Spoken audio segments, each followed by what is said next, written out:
ఈ ఎన్టీఆర్ అన్న అబ్బాయి దీంతో ఆగండి అదే అవుతాడు ఈ అబ్బాయి. సమాజానికే ఒక పెద్ద ఇన్స్పిరేషన్ అవుతాడు. బాగా కనపడ్డా బాగున్నాడా?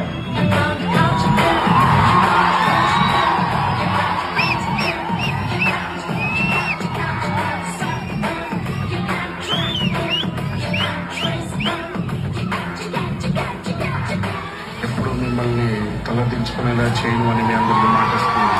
ఆయన మాట ఇస్తే మాట చేస్తూనే ఉంటాను. మీకు నచ్చే వరకు తీసుకునే ఉంటాను, చేస్తూనే ఉంటాను.